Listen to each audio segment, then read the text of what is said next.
요셉이 우리에게 이제 그만큼 가르쳐 주는 바가 많기 때문인데, 오늘 본문을 통해서 이제 내리막과 오르막 가이드라고 하는 제목으로 말씀을 나누겠습니다.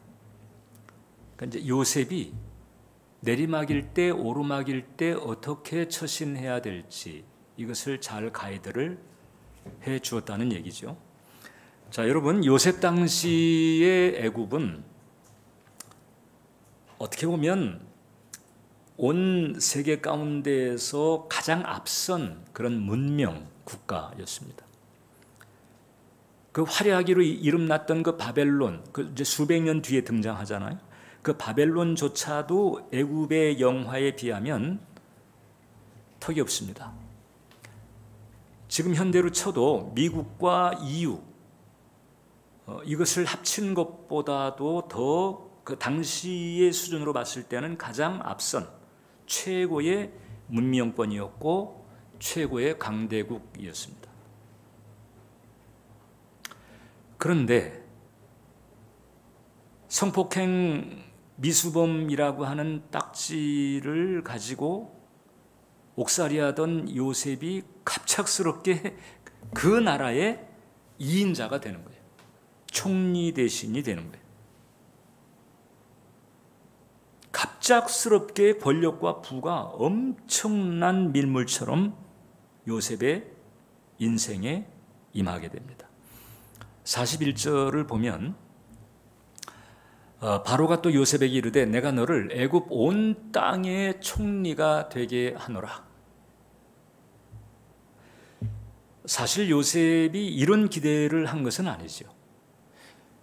그 상황에서 이제 요셉이 잔뜩 기대했던 바가 있다고 한다면 이제 요셉 그 바로의 꿈을 해몽해 주고 거기에서 이제 왕이 감화를 얻게 되면 요셉이 기대할 수 있는 최대한의 것은 바로 뭐였는고 하니 사면 그리고 복권 정도죠. 그 이상 뭘 기대하겠어요? 어떻게 기대하겠어요? 그런데 이게 사면 복권 정도가 아니고 그 애굽의 서열 2인자가 되는 엄청난 비약이 그에게 열리게 됩니다. 그 디테일이 어느 정도인가 하니 이제 42절로 43절을 보니까 바로가 자기의 인장 반지를 빼어 요셉의 손에 끼우고 당시에는 결제 도장이 그 인장이었거든요. 바로의 그 인장이 결제 도장입니다. 그러니까 결제할 때에 그 도장을 눌러서 허락을 하는 거지요. 그러니까 전권의 위임에 해당되는 상황입니다. 그에게 세마포 옷을 입히고 금사슬을 목에 걸고 자기에게 있는 버금 수레에 그를 태우매 무리가 그의 앞에서 소리 지르기를 엎드리라 하더라. 바로가 그에게 애굽 전국을 총리로 다스리게 하였더라. 참, 그 바로도 참, 아니 이제 30세예요. 방금 전에 옥에서 나온 사람이잖아요. 옥살이 하던 30세 청년을 애굽 전국을 다스리는 총리로 발탁을 합니다. 사실상 알고 보니까 최상의 발탁이었죠. 그러니까 참 엄청난 비역이었고 놀라운 반전이었지만 한 가지 인정할 만한 것은 그 당시 그 바로는 사람 보는 눈이 있었다. 이것을 말할 수 있어요. 그래서 이 요셉에게 엄청난 이제 이 오르막과 영화가 다가오게 된 거예요. 자, 그럼에도 불구하고 첫 번째 요셉은 일관된 신실함을 유지했습니다. 자, 채색 옷을 입었다가 야곱이 지어준 채색 옷을 입었다가 그 다음에 완전히 내리막길을 갔잖아요. 뭐 내리막이라고 하는 단어보다는 추락이라고 하는 단어가 더 맞을 것입니다. 형제 채색 옷에서 그 다음에 종살이, 그 다음엔 옥살이. 근데 그때에도 일관되게 신실했고 그 다음에 이제 오르막이었을 때에도 요셉은 일관되게 신실합니다. 내리막이었다고 해서 원망하거나 자조하지 않았고, 또 오르막이라고 해서 교만하거나 방종 혹은 또 권력을 남용한다든지 이런 기미가 없습니다. 사람의 내면은 뭐가 잘 안 돌아갈 때도 그 속이 여지없이 드러나고, 이게 잘 될 때는 괜찮을 것 같잖아요. 천만에. 뭔가 풍성할 때에도 그 사람의 내면의 어떠함이 그대로 드러납니다. 오히려 뭔가 풍성할 때가 더 위험해요. 그 로마사 내지는 이제 영문전을 썼던 그 플루타크라고 하는 역사가가 있는데, 이 역사가가 이제 그런 얘기를 했습니다. 권력과 지위라는 것은 사람들의 욕정을 움직이고 모든 약점을 드러냄으로써 사람들의 기질을 드러내고 시험한다. 권력을 소유했을 때 인간보다 더 야만적인 동물은 없다. 이게 힘이 있고 주머니가 두둑할 때, 그때 속에 있는 것들이 드러나는 거죠. 차라리 약하거나 없으면 하고 싶어도 못해. 누가 알아주지도 않고 따라주지도 않고. 그런데 힘이 있고 두둑할 때, 그때는 이제 그 속에 있는 그 사람의 그 내면이, 그 기질이 혹은 그 성품이 건전한지 타락했는지 그게 그대로 드러난다는 거잖아요. 자, 그러니까 이 요셉은 13년간, 17세 때로부터 30세까지 13년간 내리막길을 갔습니다. 그런데 거기서도 요셉은 원망, 불평, 자조하지 않았다는 거잖아요. 거침없는 오르막 상황에서도 그 권력을 가지고 얼마든지 복수를 생각할 수 있죠. 옳거니 이참에 한번 손보자, 이렇게 갈 수 있죠. 그 다음에 그 엄청난 권력, 서열 2인자의 권력을 가지고 남용할 수도 있는 것이고 독선을 부릴 수도 있는 것입니다. 그런데 그런 게 안 보이는 거예요. 풍성했는데 거기에 실족하지 않았습니다. 요셉은 그래서 오르막 내리막 때에 차이 없이 일관된 신실함을 보여주었다. 이제 그러기 때문에 하나님께서 큰 권력을 맡겼다, 이렇게 볼 수도 있는 거예요. 이미 보디발의 집에서, 그리고 감옥에서 재반 사무를 관장하는 매니저 자리에 있게 되었을 때, 그때도 일관되게 신실함을 보였던 거거든요. 작은 데서 충성하고 작은 데서 인정받으니까 그 다음에는 이제 큰 것이 맡겨지는 것입니다. 그러니까 내리막 때나 오르막 때나 하나님 앞에서 일관되게 신실한 코람 릴레이션 우리가 배웠잖아요. 하나님 앞에 할 도리를 하는 거예요.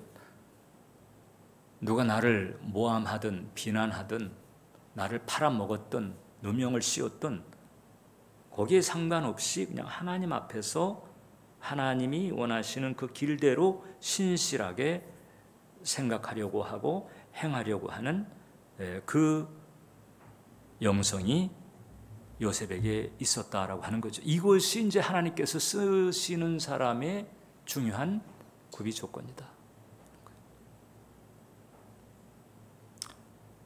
내리막길을 tas을 때 여러분들의 반응은 어땠을까? 혹은 또 풍성했을 때 여러분들은 어땠을까? 제가 여의도에 있으면서 여의도에 보면 실업인 선교회라고 하는 그 사장님들만 모인 그런 선교회가 있어요. 그래서 각종 직능별로 뭐 교수 선교회, 뭐 무슨 미용 선교회, 뭐 다양한 그 직능을 가진 사장님들이 모여서 선교하고 주의를 하겠다고 이제 예배도 드리고 또 충성도 하고 이제 그런 이제 그분들을 이제 성경 공부를 인도하거나 혹은 예배를 인도하거나 이럴 때가 있는데 그때 이제 들었던 이야기가 있습니다. 자기가 참 가장 좋았을 때가 있었는데 자기 가장 좋았을 때에 자기가 가지고 있는 것은 세상을 위해서 썼다는 거예요. 그 정작 이제 주님 위해서 뭐 좀 하려고 하니까는 이 지갑이 이게 말을 안 들어준다. 그래서 주님에게 참 죄송하고 부끄럽다. 이렇게 아쉬워하는 이제 그런 얘기를 간혹 들어요. 왜냐하면 이제 사업을 하다가 안 되는 분들이 있거든요. 그래서 그런 시르빈 선교회에서 뭐 전면에서 뭐 아주 혁혁하게 활동하다가 갑자기 어느 날 이렇게 뚝 사라지는 거예요. 저렇게 가게 되면은 재벌되겠는데 이렇게 생각했는데 오늘 갑자기 사라졌어요. 이제 그 부분엔 또 이유가 있어요. 이제 지금 시간상 이제 뭐 그런 말씀까지는 못 드리는데 일단 이제 나중에 뭐 위로차 또 상담차 이렇게 만나서 얘기를 할 때에 바로 이제 그런 얘기를 듣는 거죠. 그때 좀 더 많이 주님께 드렸어야 되는데, 그때 좀 더 많이 선교지에 교회를 세웠어야 되는데, 이렇게 될 줄 알았으면, 이렇게 될 줄 알았으면 주님한테나 심고 그런 이제 탄식을 들은 거죠. 우리는 그렇게 하지 말자.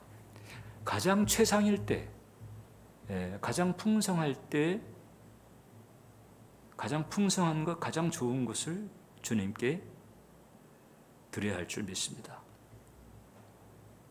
두 번째, 요셉은 감사하는 영성이 분명했어요. 고린도전서 4장 7절에서 바울이 이런 얘기 한 적이 있습니다. 누가 너를 남달리 구별하였느냐? 내게 있는 것 중에 받지 아니한 것이 무엇이냐? 내가 받았은즉 어찌하여 받지 아니한 것 같이 자랑하느냐? 근데 요셉의 입장에서 본다면 그 엄청난 반전 자체가 그 주님의 은혜다 이렇게 생각할 수밖에 없는 거죠. 아까도 말씀드렸잖아요. 요셉 입장에서 최대한 바랄 수 있는 것이 사면, 받고 복권되는 것, 이 정도만 해도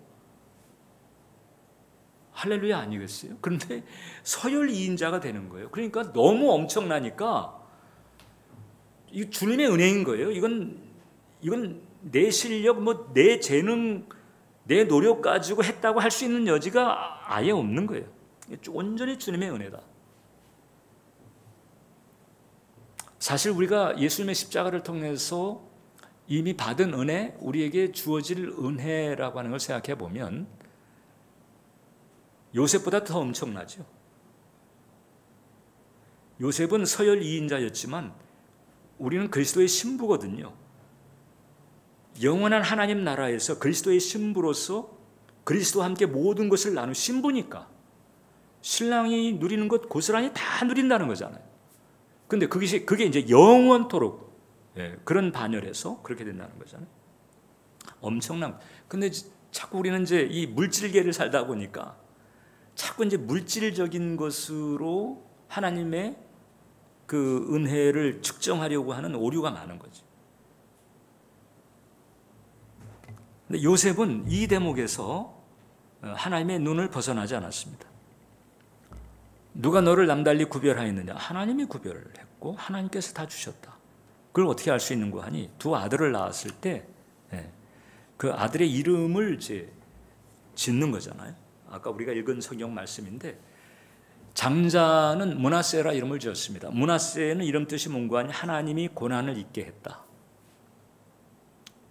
인신매매 당하고 종살이하고 옥살이하고 13년간을 그냥 내리막길로 치달았던 그 고통과 아픔, 이것을 잊게 하셨다. 누가? 하나님이 잊게 하셨다. 거기 분명히 하나님이 나와요. 므낫세의 이름 붙일 때에도 하나님이 고난을 잊게 하셨다. 그럼 에브라임은 어떻게? 하나님이 또 풍성하게 하셨다, 창성하게 하셨다. 누가? 하나님이.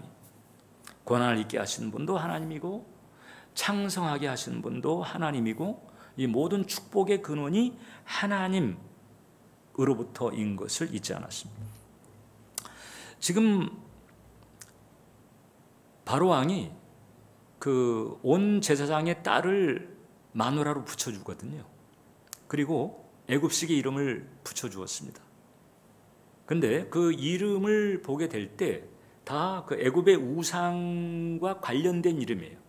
아스낫, 뭐 사브낫 바네아, 이게 다 우상과 관련된, 이제 그때는 어떻게 보면 이제 이 정교 일치의 시대인 거잖아요. 바로 왕은 신의 현현으로 간주되는 이제 이런 상황에서 그 우상의 성직자의 딸과 결혼했단 말이죠.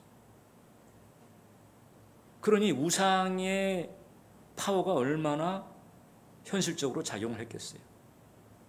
근데 요셉은 거기에 꿀리지 않았다는 거죠. 그래서 두 아들의 이름을 짓는데 하나님이 등장을 하는 것입니다. 일단 이름을 붙이는 데 있어서 마누라를 이겼다는 거잖아요. 영적인 차원에서 밀리지 않았다는 거죠. 아마도 그 요셉의 아내는 애굽식의 이름, 우상과 관련된 이름을 붙여주려고 했을 가능성이 많죠. 장인이 불러가지고, 애굽의 제사장입니다. 장인이 불러가지고 이렇게 저렇게 해라, 이렇게 하게 되면 그건 뭐 꼼짝 없는 거 아니에요? 그런데 그와 같은 상황에서 요셉은 기세에 눌리지 않은 거예요. 그래서 므낫세, 에브라임, 하나님이 있게 하셨고 하나님이 창성하게 하셨다. 축복의 근원에 대한 분명한 확신이, 모든 것이 하나님께로부터 왔다. 그러니까 이 나눈 것처럼 너무 엄청난 권세와 축복이 그냥 밀물처럼 확 다가오게 되니까 이제 요셉으로선 이 요셉의 영성을 감안했을 때 깊은 성찰을 했음에 틀림이 없다. 왜 하나님께서 내게 이게 사면 복권이라도 엄청난 축복으로 평생 감사하며 살 일인데 그것과는 비교 안 되는 어마어마한 은총을 주셨다는 거잖아요. 왜 내게 이런 은혜를 주실까? 왜 내게 이런 축복을 주실까? 그러면서 돌이켜보니까 종살이, 옥살이 했던 그 고난이 징검다리였다. 내가 그 집에 종으로 팔려가지 않았다면, 내가 그 감옥에 들어가지 않았다면 내가 어떻게 바로를 만났겠으며 이런 상황이 생겼겠나? 그러니 그때는 쓰디 쓴 아픔의 과정이었는데 돌이켜보니까 그게 징검다리였던 거예요. 징검다리. 보디발의 집에 간 거, 누명을 쓴 거, 감옥에 간 거 다 징검다리였다. 주님께서 그 고난을 의미 있게 사용을 하신 거죠. 그러면 이제 축복 역시도 뜻이 있는 거죠. 그래서 그 축복을 놓고 요셉이 깊이 성찰을 했을 것입니다. 이 권세를 왜 제게 주시는 것입니까? 이 권세를 가지고 저는 어떻게 해야 합니까? 그것을 이제 확실하게 깨달았던 것 같아요. 창세기 50장 20절을 보면 당신들은 나를 해하려 하였으나 하나님은 그것을 손으로 바꾸사 오늘과 같이 많은 백성의 생명, 그러니까 7년 풍년 다음에 7년 흉년이 왔을 때에 이게 애굽만이 아니고 중근동 지역에 거대한 가뭄이 온 거잖아요. 그때 많은 백성의 생명을 그 7년 풍년 때에 준비한 것으로 살려주는 그 통에 야곱 일가도 살아나게 된 거잖아요. 그 통에 야곱 일가가 살아났다는 것은 출애굽 세대들이 가능했다는 거잖아요. 많은 백성의 생명을 구원하게 하시려 하였나니 이것을 깨달은 거죠. 그래서 감사하는 영성이 있었다. 그 다음에 마지막에 요셉은 청지기 마인드가 있었습니다. 자, 그러니까 이 감사하는 마음이 있으니까, 받은 것에 대해서 명백하게 감사한 마음이 있으니까 받은 것을 놓고 청지기적 자세를 가지게 되는 거죠. 하나님의 뜻이 있다. 그러면 하나님의 뜻을 위해서 써야 된다. 하나님을 의식하고 하나님의 뜻을 의식하면서 자기의 권세를 다루게 되는 거죠. 그래서 이게 내게 아니니까, 주신 거고 받은 거니까 잘 관리를 하자. 그래서 이 청지기적 자세를 가지게 되는 거예요. 관리자의 위치입니다. 관리자의 위치. 이미 이제 보디발의 집에서도 그렇고 감옥에서 재반 사무를 맡을 때도 그렇고 이미 그런 면에서 매니저로서의 훈련과 연단을 받은 터예요.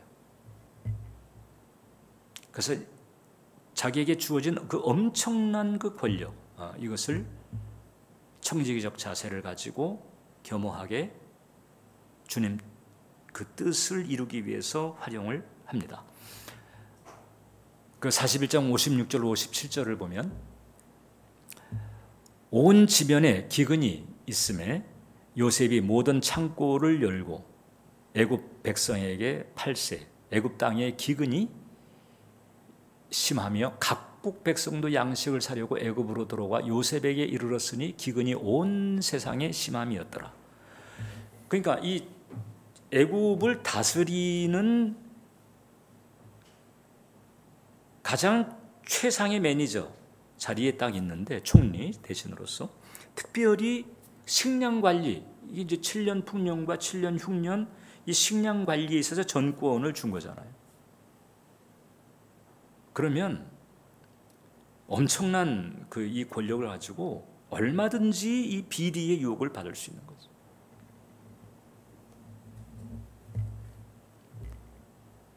그리고 얼마든지 모함의 대상이 될 수가 있습니다.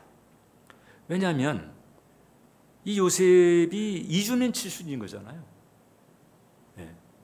이 전과자잖아요. 전과자. 네? 이주민 출신 전과자인 거예요. 그러니까는 애굽의 이 기존 엘리트 입장에서 본다면은 이게 도대체 이게 어디서 굴러온 돌이 이게 지금 뭐야? 거기 무슨 학벌이 있습니까? 배경이 있습니까? 뿌리가 있습니까? 어디 저 변방에 알 수도 없는 그런 이주민 청년이 와가지고는 갑자기 총리 대신이 되니까 안 그래도 총리가 되려고 호시탐탐 그 출세욕을 가지고 그 자리를 노리는 사람들이 엄청 많은 거잖아요. 그죠? 우리나라 같이 작은 나라도 정권이 딱 바뀌게 되면 대통령이 바뀔 때에 그 전화통 앞에 그냥 죽치고 있는 사람들이 한두 사람이 아니라는 거잖아요. 요즘 전화통은 아니고 들고 다니니까. 중앙에서 혹시 어떤 전화 안 오나. 그리고 거기에 수많은 엘리트들이 자기가 좋은 자리를 차지하려고 심지어는 모함도 하고 중상도 하고 음해도 하고 말도 못합니다. 여러분, 이게 일반 어떤 그 권력 이런 상식적인 세상에서만 투서가 도는 게 아니고요. 교회가 조금 커도 거기에 참 사람이 모인 자리는 정말 희한합니다. 자기보다 높이 올라가는 사람은 그냥 끌어내리려고 하고, 그 다음 밑에서 치고 올라오는데 자기 자리를 위협하게 되면 아예 싹을 밟아버리려고 하고, 사람은요 이렇게 참 치사한 존재예요. 그러니까 애굽 기득권이 그 빌미를 잡으려고 얼마나 눈에 불을 켰을까? 뭐 이건 뭐 보지 않아도 당연히 뻔한 상황입니다. 그러니까 거기서 조금만치라도 흠이 있게 되면 당장 무슨 뭐 양심선언 뭐 내지는 기타 뭐 고발 뭐 무슨 시민단체를 통해 가지고 고소장 날 뭐 그렇게 하듯이 얼마든지 그럴 수 있는 데거든요. 그 나라가. 그런데 거기서 건재했단 말이죠. 뭐 흠을 찾을 수 있어야지. 성실하고 공정하게 청지기 자세로 일관하니까 흠을 잡을 수 있어야지. 그래서 우리나라도 보면 정권이 바뀌어도 계속 중용이 되는 사람이 있어요. 이제 그런 분들의 특징이 있습니다. 청렴해. 그리고 중립적이에요. 그리고 국익을 위해서 충성하는 사람입니다. 그냥 정권이 아니고 국익을 위해서 충성하는 사람. 그리고 일 잘하고 지혜롭고 이런 사람은 정권이 바뀌어도 또 데려다 써. 예전에 이제 고건 같은 분이 좀 이제 그런 분 중에 하나였죠. 웬만하면 뭐 총리라든가 이런 그 고위공직자의 자리에 자기 말을 잘 듣는 사람 세울 거 아니에요. 그런데 전 정권에서 쓰던 사람인데 또 데려다 쓰는 거예요. 왜냐하면 그만큼 신임을 줄 만한 사람이 드문 거예요. 그러니까는 갖다 써요. 근데 또 정권이 바뀌었는데 또 바뀐 정권이 또 데려다가 쓰는 거예요. 요셉이 바로 그런 사람이었어요. 다니엘도 그랬죠. 다니엘도 그 페르시아 땅에서 여러 명의 왕이 바뀌기까지 계속해서 그 장수 총리로 가는 거지. 사심이 없다고 느끼니까 다 인정받은 거예요. 그러니까는 이제 모두에게 인정받고 존중을 받는 거예요. 요셉이 바로 그런 사람이었다. 그래서 30의 총리가 돼가지고 110세 때까지 권력을 놓지 않았으니까.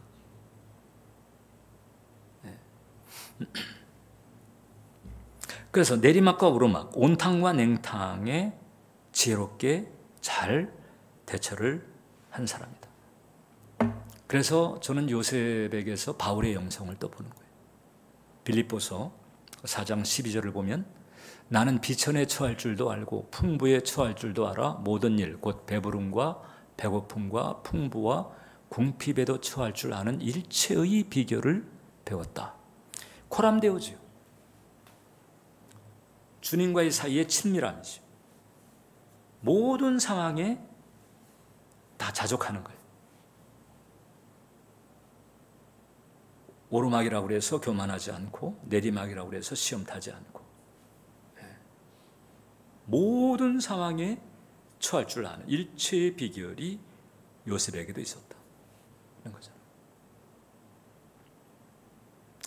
그래서 그 에딘버러의 유명한 설교가였던 알렉산더 휘트라고 하는 목사님이 요셉을 이렇게 설명을 했습니다. 요셉은 그 당시 지구상에서 가장 부패했던 사회로 던져졌다. 만약 그가 7배나 뜨거운 정결케 만드는 슬픔의 용광로를 통과하지 않고 이렇게 더러운 사회에 들어갔었다면 그의 이름은 들어보지 못했을 가능성이 크다. 연단을 받고 정화가 되고 정년이 된 그 내면을 가지고 그 절대 권력은 절대 부패하잖아요. 그런 그 애굽 사회에서 거기에서 침몰되지 않고 자기의 길을, 의의 길을 굳건히 간수할 수 있었다는 것입니다. 신앙의 길에서 상승 모드, 성공 모드를 가지고 있는 사람의 표변이 되는 거죠.